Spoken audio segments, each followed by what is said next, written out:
Hello and welcome to today's lesson on friction and the coefficient of friction calculations. So the coefficient of friction, there are two kinds, there are two types. It's either the static coefficient of friction or coefficient of static friction, or it's the coefficient of kinetic friction or sliding friction. So we have two types of friction. We're going to use, so we're looking at a museum curator moving artifacts into place at various locations or display surfaces.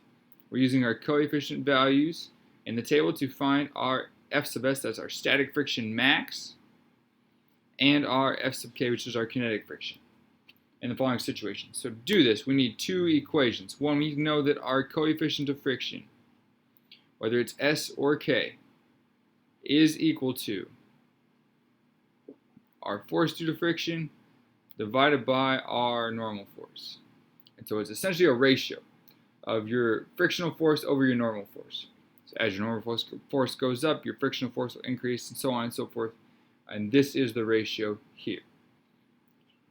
To go along with that, we also need to remember Newton's second law and the equation that accompanies it. And so that equation is F equals m times A, force equals mass times acceleration. Because our force is directly our acceleration is directly proportional to the force exerted on an object. So as force goes up, so does acceleration. It's inversely proportional to the mass. So as mass goes up, acceleration would go down. So those are our two equations for today. So to start with, we're moving 145 kilogram aluminum sculpture across a horizontal steel surface. So I know a couple things. One, my mass is 145. So over here I'm going to write mass equals 145 kilograms. I also know that I have an aluminum sculpture on a steel surface. So I have this situation going on. So step one, I need a normal force. And normal force is the force that acts perpendicular to a surface and is equal to the force that goes into the surface. So because we're talking horizontal here, because I have a horizontal surface, gravity is pulling this way and my normal force is going this way, and those two forces are equal. So this is F of N and this is F of G. You will notice they are the same magnitude or same length of arrow, and they're in opposite directions. So for this, we need a normal force.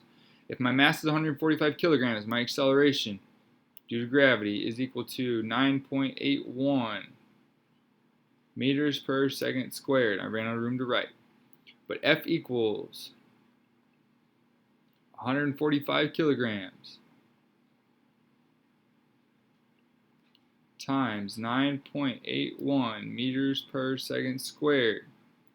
And your normal force on this object is equal to 1,422 newtons. So now we can take this number and plug it into this equation along with our mu values.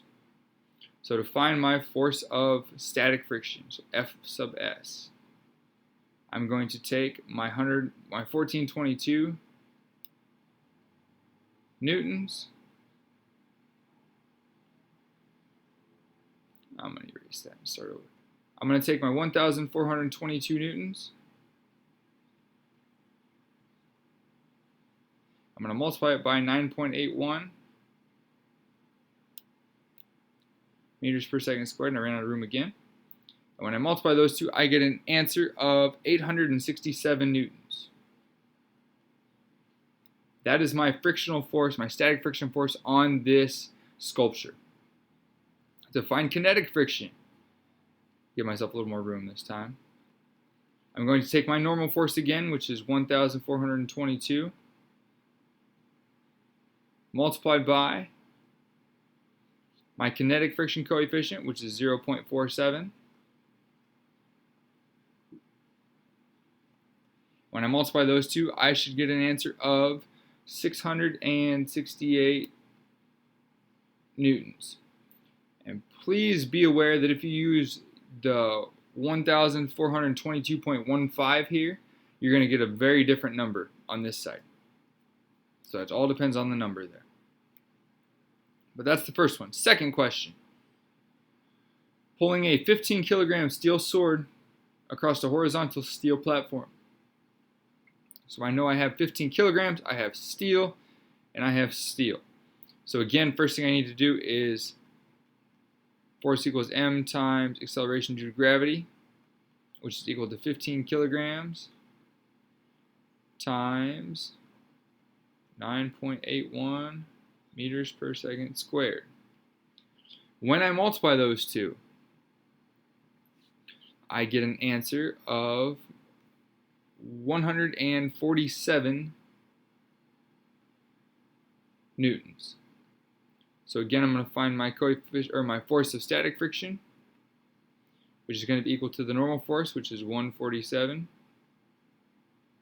times my coefficient of static friction. So we have steel on steel. My coefficient of static friction is going to be 0.74. And if I multiply those two, F of S, my static friction force, is going to come out to 109 newtons. For my kinetic friction, I'm going to do the same thing. 147 times my static friction coefficient, which is 0.57 right here.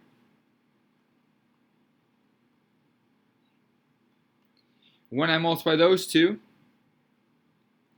I'm going to get an answer of 84 newtons.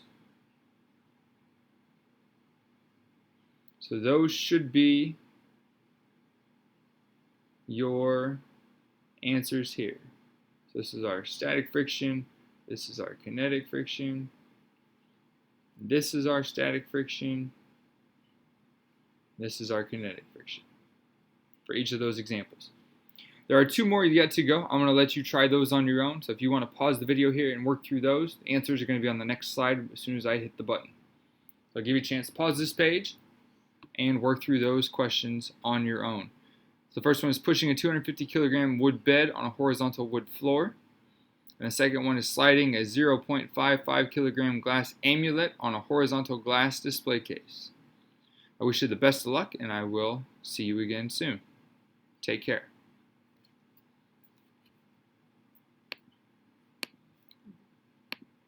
There are your answers, before I forget that. So there are the answers for those questions. You should have gotten a static force of 981 newtons for letter C, and a kinetic force of 491 newtons. And then for letter D, your static frictional force is 4.86 newtons, and your kinetic friction force is 2.16 newtons.